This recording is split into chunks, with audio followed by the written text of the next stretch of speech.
So these last couple weeks have been wild.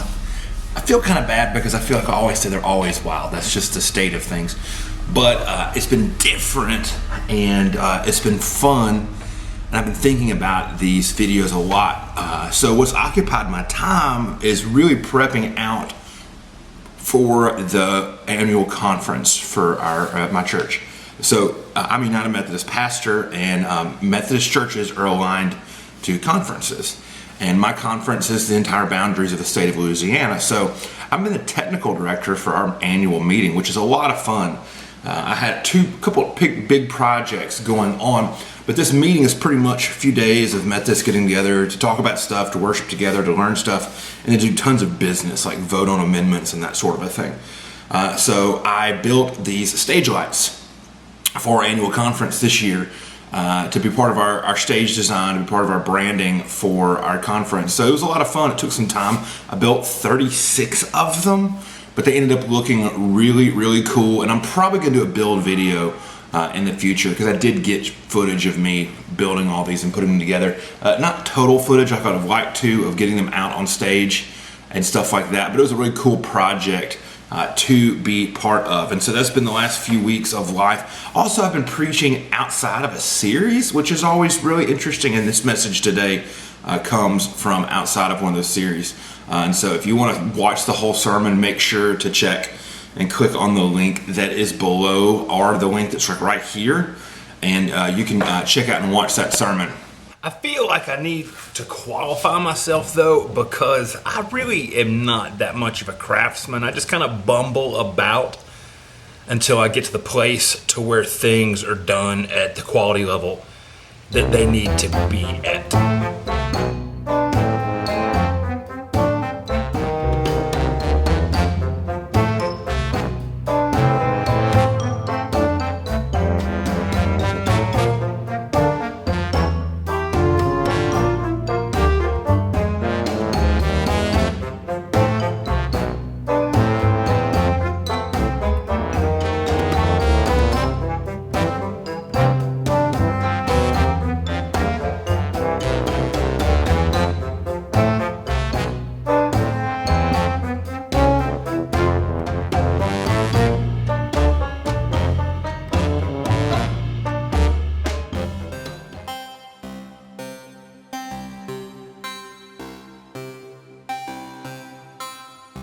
There's this piece about this sermon, and here's the thing: this story that Jesus tells, and he loves to preach in parables, and parables are stories that draw us into a particular kind of life, and they confront us and make us think about things that we might not normally be willing to think about if someone asks us directly about them. Because it'd be very troublesome to our soul, or aggressive or something like that. But when Jesus taught in parables, people were able to go like super deep, super quick. But this parable, what we're used to, is the story of the foundation. Someone building on a solid foundation or building on a weak foundation. And this is what I call a vacation Bible school story.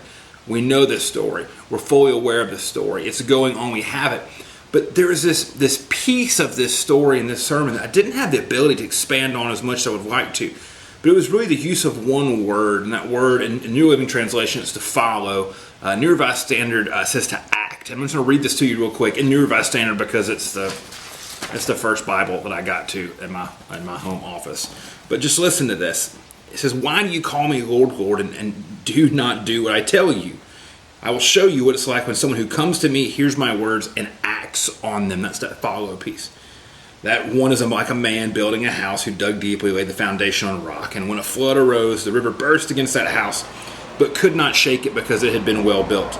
But the one who hears and does not act is like a man who built a house in the ground without a foundation. When the river burst against it, immediately it fell, and great was the ruin of that house. It's that whole hearing and not acting. And this is very interesting, unique piece of following. But this is what's cool. And I told people this on Sunday. I said that following is not an abstract concept. Following actually has a followable paradigm. But the unique twist and turn of phrase that happens here is the way that follow is defined and is also used. in other parts of the scripture. Every time that it is applied to humankind, it's defined as follow. And every time, though, it's applied to God, and this word is used with God as the primary actor, it's talking about in terms of create or divine activity, that to follow, it means to produce something, to manufacture something, to undertake a something of significance that brings about an activity or a new state or a new condition. There actually is something qualitative at the end of following.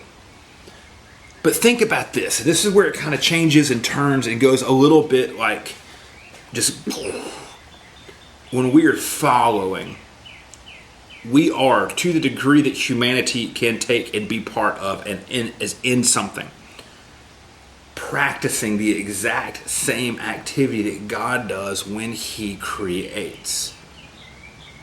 That our following is us aligning with God's creating, and they're in this symbiotic relationship. And so following, it's not about a moral system, it's not about an ethical system. That true gospel disciple following is us aligning our hearts and our souls and our minds and our strengths and every single part of our being, is aligning our entire physical makeup as close as we can with what God is doing here in this world.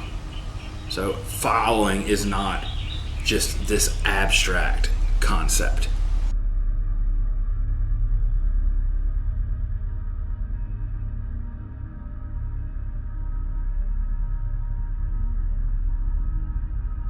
If you enjoy these behind the sermon vlogs, please subscribe here in the YouTube link. It'll let you get new content whenever it's released. Again, thanks so much for the folks that are jumping on and being a part of this experiment. Hope you have a great week.